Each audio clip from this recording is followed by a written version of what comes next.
दोस्तों, पवन सिंह एक बार फिर से बीजेपी में शामिल हो गया है। पार्टी ने निकाल दिया था निर्दलीय चुनाव लड़ने की वजह से, लेकिन अब 29 सितंबर और 30 सितंबर को उन्होंने दोबारा से बीजेपी की अध्यक्षता ग्रहण कर ली है।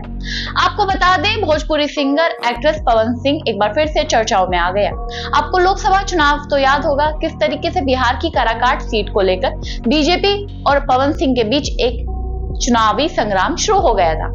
बीजेपी ने उपेंद्र कुशवाहा, जो आरएलएम राष्ट्रीय लोकदल मोर्चा के उपाध्यक्ष है, उन्हें टिकट दे दिया था। वहां से वह चुनाव लड़े और हार गए, वह बात अलग है। लेकिन पवन सिंह उसी सीट से निर्दलीय चुनाव लड़ते हैं। हालांकि चुनाव लड़ने से पहले वह बीजेपी के साथ थे, बीजेपी के नेता थे, लेकिन टिकट ना मिलने की वजह से वह अकेले चुनाव लड़ते हैं और पार्टी निर्दलीय चुनाव लड़ने की वजह से पवन सिंह को पार्टी से निकाल देती है।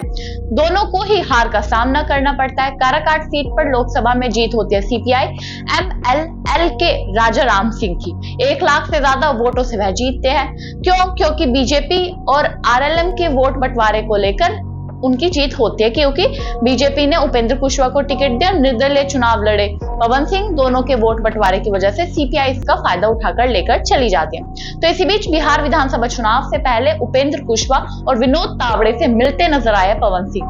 आरके शर्मा ने ये मीटिंग कराई है, ऐसी अटकलें सामने आ रही है। लेकिन विनोद तावड़े ने मीटिंग के बाद मीडिया से बातचीत की और कहा पवन सिंह बीजेपी में थे और बीजेपी में ही रहेंगे। और खबरें सामने यह भी आ रही है कि इस बार बिहार विधानसभा चुनाव में विधानसभा चुनाव भी पवन सिंह लड़ सकते हैं। सबसे बड़ा सवाल यह उठता है कि पवन सिंह कौन सी सीट से चुनाव लड़ेंगे।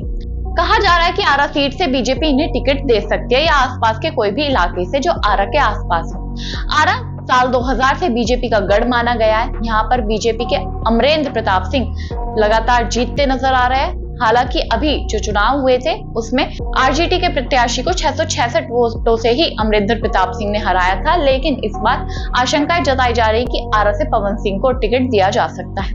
अब आपकी इस खबर पर क्या राय है, हमें कमेंट बॉक्स में जरूर बताइएगा। तब तक के लिए नमस्कार।